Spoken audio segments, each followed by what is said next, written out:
Saudações do crente docente, está no ar o CDcast, o podcast da sua lição bíblica. Eu sou a professora Daiane e estamos estudando a revista Igreja de Cristo e o Império do Mal da editora CPAD. Nesse momento eu gostaria de pedir que você nos acompanhe, que divulgue o trabalho realizado pelo crente docente. Para isso, se inscreva no nosso canal, deixe o seu like e acione o sininho para ficar por dentro das nossas novidades. Eu gostaria de agradecer primeiramente a Deus por esta oportunidade de estar falando da sua palavra e ao crente docente por esta oportunidade também. Que Deus abençoe este trabalho incrível. Então, sem mais delongas, nós vamos estar dando início à lição 12, que tem por título Sendo a Igreja do Deus Vivo. O texto áureo da nossa lição está lá em Efésios 5:32, que diz: Grande é o mistério. Digo, porém, a respeito de Cristo e da igreja. A verdade prática da nossa lição vai dizer que a noiva de Cristo ela não pode ser mundana, porque ela é a guardiã da verdade revelada e as suas vestes devem se manter imaculada para bodas do Cordeiro. A nossa leitura bíblica em classe, meus irmãos, está lá em 1 Timóteo 3, do 14 ao 16, e Efésios 5, do versículo 25 ao 27 e o 32. Eu não vou fazer a leitura da leitura bíblica em classe, mas peço que vocês se atenham à leitura, façam essa leitura porque é importante, mas gostaria de ponderar alguns pontos aí.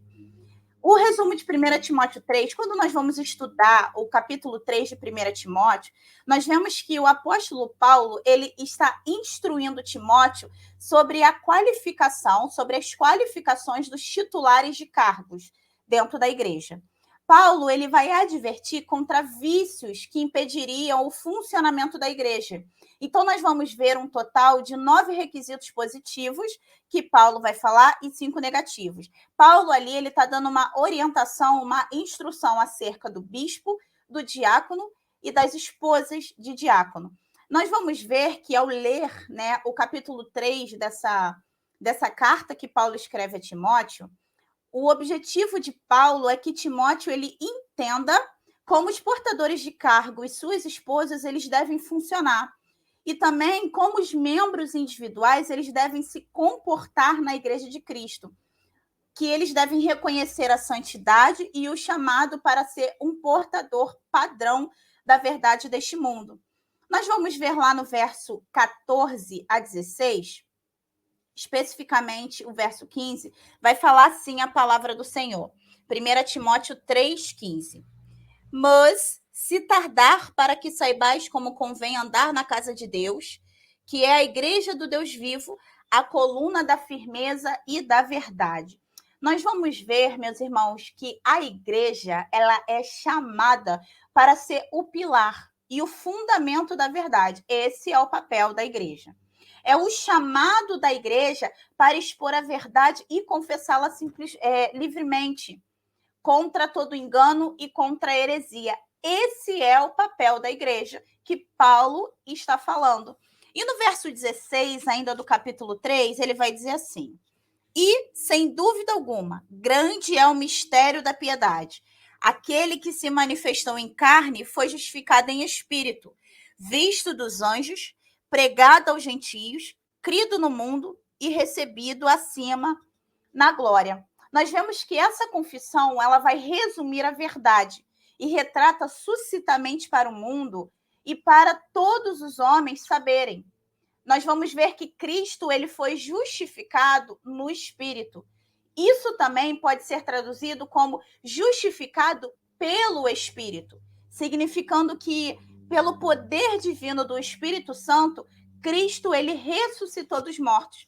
Desse modo, Deus ele proveu que ele era justo e inocente, embora fosse condenado como se fosse um criminoso. O nosso Cristo, justo, foi condenado como um criminoso para nos dar vida, nos trazer vida. E com isso ele ressuscitou dos mortos, trazendo a verdade que é a palavra de Deus.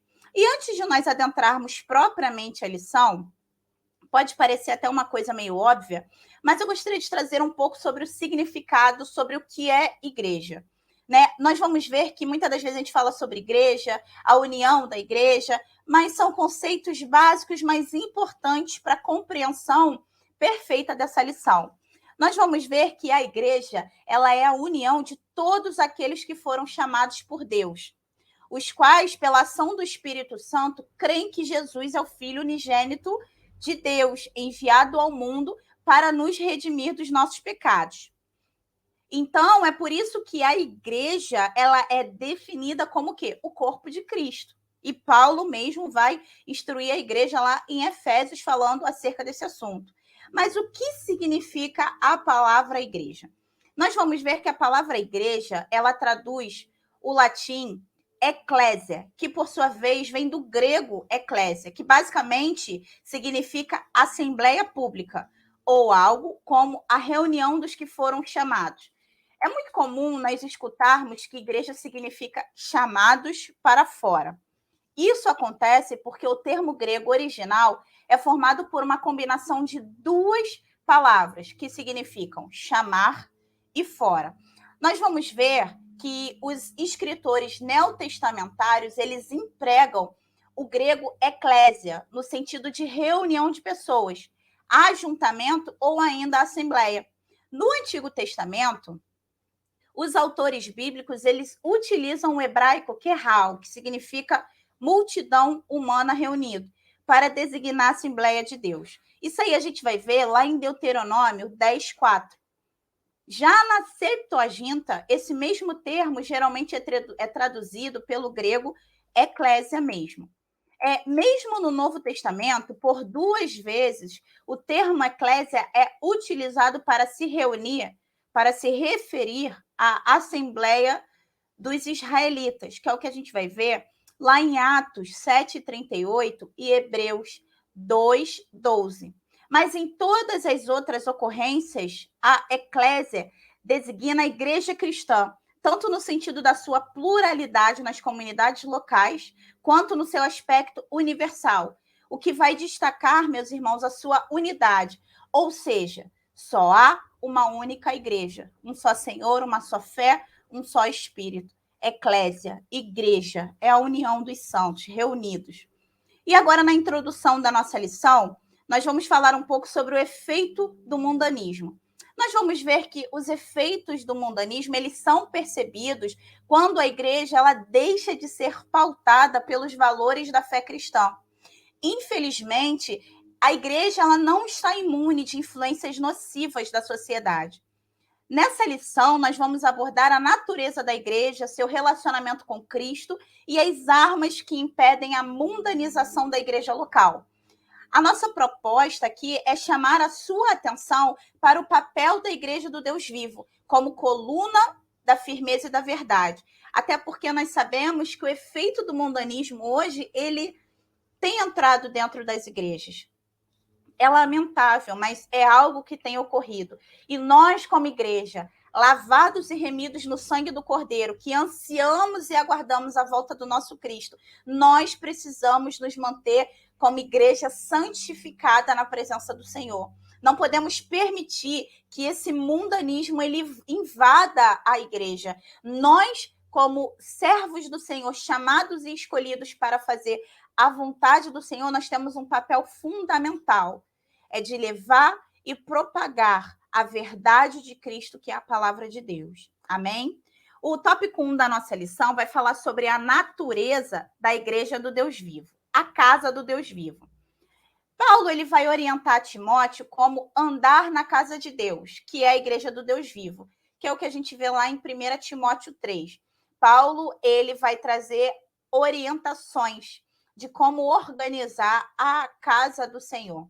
A expressão casa de Deus, que Paulo ele utiliza lá em 1 Timóteo 3,15, ela é uma expressão que foi emprestada do Antigo Testamento, onde o termo frequente é casa de Deus.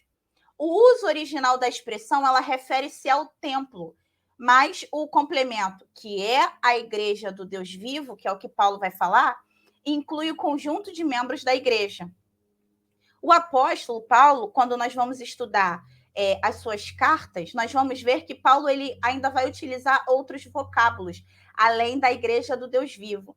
Ele vai falar lá em Gálatas 6:10 sobre domésticos da fé, em Efésios 2:19, a família de Deus, o corpo de Cristo em 1 Coríntios 12:27 e templo de Deus em 1 Coríntios 3:16. Nós vamos ver que Paulo ele utiliza outros vocábulos para se referir à igreja de Deus. A sentença Deus vivo, como Paulo ele vai enfatizar em 1 Timóteo 3, vai trazer esse contraste entre os ídolos mortos, fazendo alusão à doutrina bíblica de que Deus é um ser pessoal, distinto da criação e que, ao mesmo tempo, se relaciona com a criatura, atuando na história humana. Paulo ele utiliza a expressão Deus vivo porque naquele tempo existiam muitas religiões politeístas que adoravam e idolatravam a deuses, porém mortos. E aí Paulo ele vai falar o Deus vivo. Timóteo, siga a sã doutrina do Deus vivo. É um Deus pessoal, distinto da criação, mas que ao mesmo tempo ele se relaciona com a criatura. Quem é a criatura? Eu e você. No ponto 2, ainda dentro do tópico 1, vai falar sobre a coluna e a firmeza da verdade. A palavra de Deus, que é a Bíblia, ela nos assegura que a igreja do Deus vivo é coluna e firmeza da verdade. Isso está lá em 1 Timóteo 3,15. Coluna e firmeza da verdade. Nessa metáfora, nós vamos perceber que a igreja é o fundamento que sustenta a verdade. Ou seja, significa que foi instituída como guardiã da verdade por Deus revelada. Esse é o papel da igreja. Essa verdade é o evangelho de Cristo. As boas novas da salvação, elas são imutáveis, são doutrinas imutáveis que nós, como igreja, precisamos pregar em tempo e fora de tempo. Então, meus irmãos, é responsabilidade nossa, é responsabilidade da igreja propagar, testemunhar, defender a verdade do evangelho. É o que está escrito lá em Mateus 28:20. Vamos abrir aqui a Bíblia? Mateus 28:20. Vai dizer assim a palavra do Senhor. Ensinando-os a guardar todas as coisas que eu vos tenho mandado. Eis que estou convosco todos os dias, até a consumação dos séculos. Nós vamos ver que o zelo pela verdade que os líderes da igreja eles devem ter é que os líderes eles devem ser irrepreensíveis e capazes de repudiar falsos mestres e suas heresias. Se a verdade do evangelho for corrompida, e como infelizmente nós temos visto, a igreja ela deixa de ser o sal da terra e a luz do mundo. O propósito da igreja é levar a palavra. E nós, como igreja do Senhor, não podemos permitir que a igreja seja corrompida. Nós precisamos ser o sal da terra e a luz do mundo. Nós precisamos ser a luz deste mundo para iluminar aqueles que estão nas trevas, trazer de volta, trazer aqueles que já estiveram um dia e hoje não estão e trazer aqueles que nunca estiveram. Mas nós somos luz do mundo. Nós somos aqueles a qual as pessoas estão observando como servos e servas do Senhor. Nós precisamos, de fato, ser a coluna e a firmeza da verdade, mas só seremos se estudarmos e meditarmos na palavra do Senhor.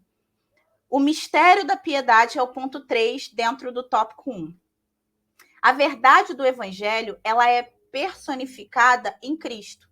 Nessa concepção, o apóstolo Paulo ele vai dizer: grande é o mistério da piedade. Isso está lá em 1 Timóteo 3,16. Nós devemos aqui ter atenção às palavras mistério e piedade. A palavra mistério, aqui, ela sinaliza que a verdade do evangelho foi revelada aos santos. Já a palavra piedade, ela vai falar que a base do cristianismo é a fé cristã. Então, na sequência do texto, o apóstolo Paulo ele vai sintetizar tudo com a expressão mistério da piedade. O evangelho revelado, a fé cristã estabelecida no seguinte evento. Está lá em 1 Timóteo 3,16. Cristo, que se manifestou em carne, foi justificado em espírito, visto dos anjos, pregado aos gentios, crido no mundo e recebido acima na glória. Assim, meus irmãos, a igreja é a fiel portadora dessa verdade. Que verdade? De levar a palavra do Senhor. A sinopse do tópico 1 vai dizer que a igreja é a casa do Deus vivo, coluna e firmeza da verdade, fiel e portadora da verdade do evangelho. Que carreguemos isso como igreja de Cristo. Nós somos portadores da verdade do evangelho. Precisamos pregar, precisamos levar a palavra do Senhor, precisamos manifestar a nossa fé em Cristo Jesus. Amém? O ponto 2 da nossa lição vai falar sobre Cristo e o seu relacionamento com a igreja. O tópico 1, dentro do tópico 2, vai falar sobre a santificação e pureza. Nós vamos ver que o apóstolo Paulo, ele ensina que Cristo, ele morreu pela igreja. Lá em Efésios 5:26 vai dizer, para que santificasse, tendo-a purificado por meio da lavagem da água pela palavra. Esse texto vai nos mostrar duas coisas, que na regeneração, Cristo nos purifica do pecado. E no propósito do Calvário estava incluso a nossa santificação. Através do Calvário, somos santificados. E aí nós vamos ver lá em João 17:17, que Cristo ele vai orar da seguinte forma: santifica-os na verdade. A tua palavra é a verdade. Santifica-nos na verdade. Santifica-nos aonde? Na palavra. Nós somos santificados através da palavra do Senhor. E nós sabemos que a santificação é um ato onde nós nos separamos do pecado e estamos nos preparando para a volta de Cristo. O processo de santificação, ele é um processo contínuo, até a glorificação final do dia de Cristo. Então, nós, como igreja, precisamos nos santificar. Precisamos estar buscando a presença do Senhor. Santificar em Cristo Jesus. O ponto 2 vai falar sobre a gloriosa e irrepreensível, que é o relacionamento de Cristo com a igreja.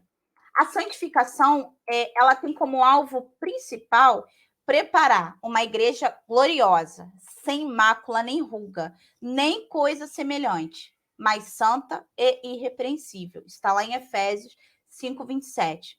Nós vamos ver que as escrituras ela vai comparar a relação de Cristo com a igreja como a do marido e da esposa. Por quê? Uma mulher, quando ela está se preparando para o casamento, ela quer ficar perfeita, né? Nós, como mulheres, queremos o vestido perfeito, ter um corpo bonito, né? Emagrecer, fazemos dieta, preparamos uma linda festa com convidados, com pessoas que nós queremos que estejam ali conosco, pessoas queridas. Ou seja, nós noivas, né?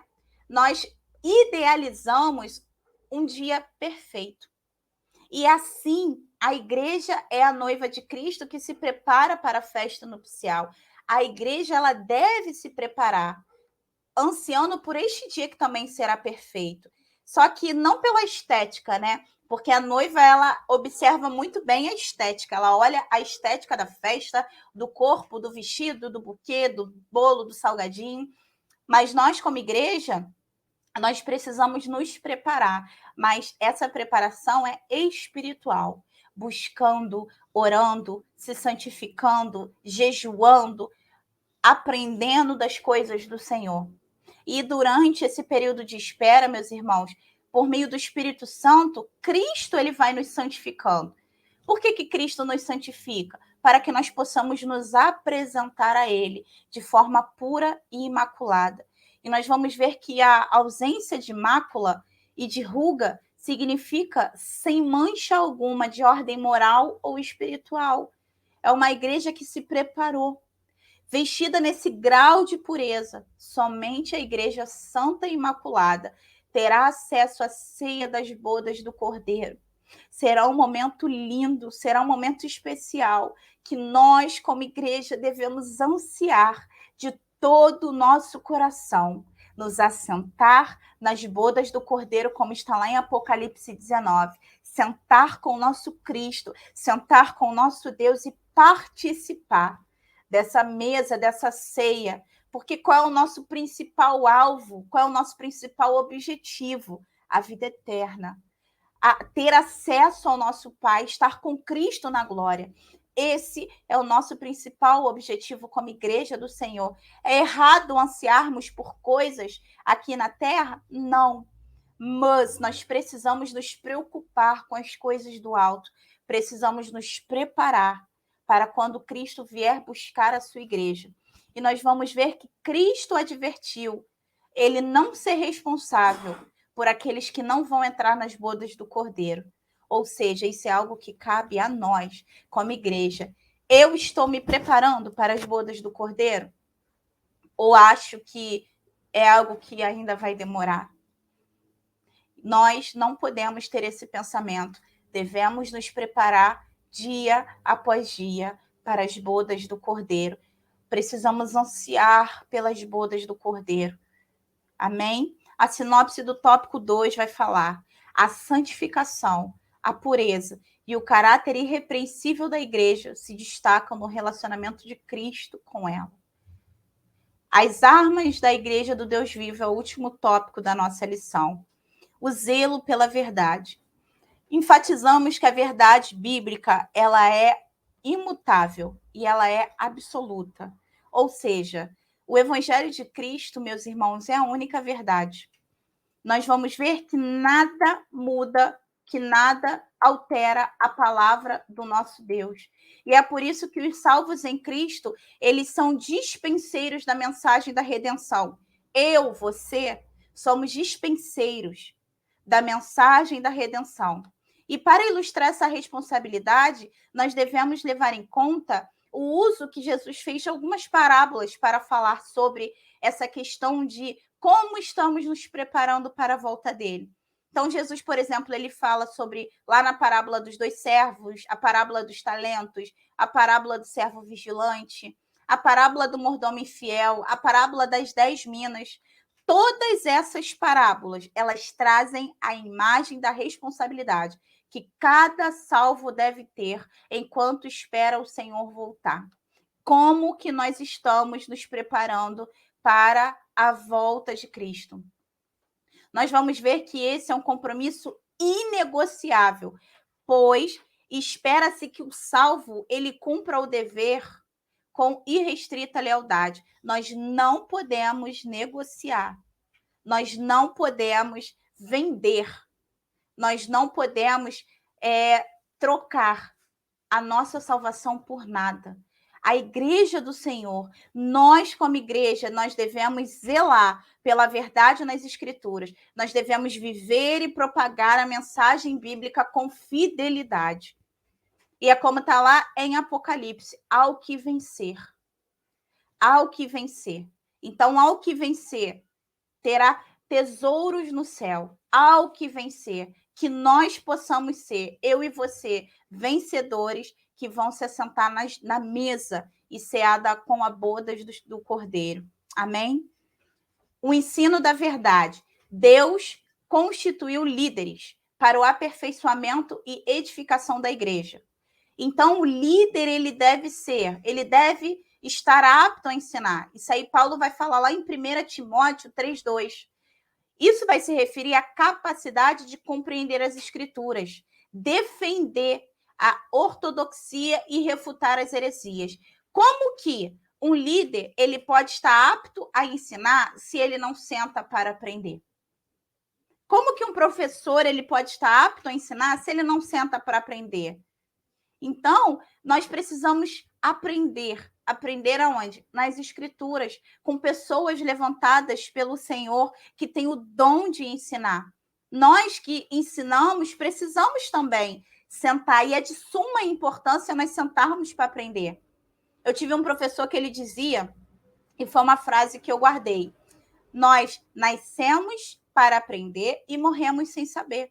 Isso é uma realidade. Né? Principalmente a palavra do Senhor é uma imensidão. A palavra do Senhor ela é um mar inesgotável, que nós, como servos do Senhor, precisamos mergulhar cada vez mais fundo no aprendizado da sua palavra. Nós vamos ver que um líder que é vocacionado, ele não cede ao liberalismo teológico, ao ecumenismo, ao sincretismo religioso, que é o que, infelizmente, nós temos visto hoje, líderes se vendendo por cachê, por nome, por fama, por estar perto de pessoas que são influentes na sociedade, influentes não como algo positivo, mas algo negativo. Então, nós que levamos a palavra e líderes vocacionados não se cedem a esse liberalismo, não se cedem ao sincretismo religioso, mas carregam a sã doutrina e pregam a palavra da verdade, porque foi para isso que Cristo nos ensinou. A verdade bíblica, ela deve ocupar a primazia dentro da igreja, pregar a palavra em tempo e fora de tempo.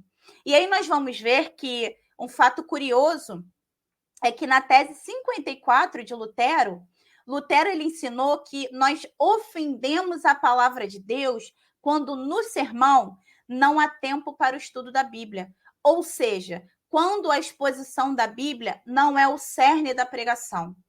Não ensinar as escrituras, relativizar suas doutrinas ou fazer concessões ao pecado equivale a fazer a igreja refém do mundanismo. Portanto, somente a verdade de Deus é capaz de libertar o pecador.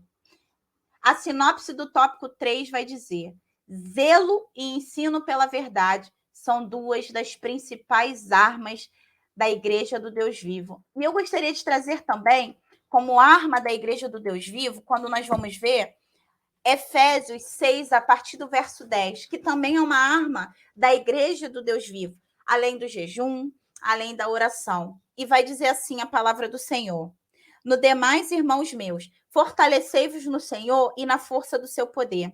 Revesti-vos de toda a armadura de Deus, para que possais estar firmes contra as astutas ciladas do diabo.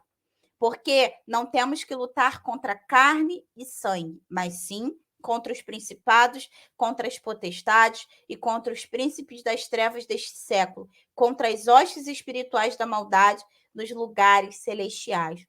Portanto, tomai toda a armadura de Deus, para que possais resistir ao dia mau.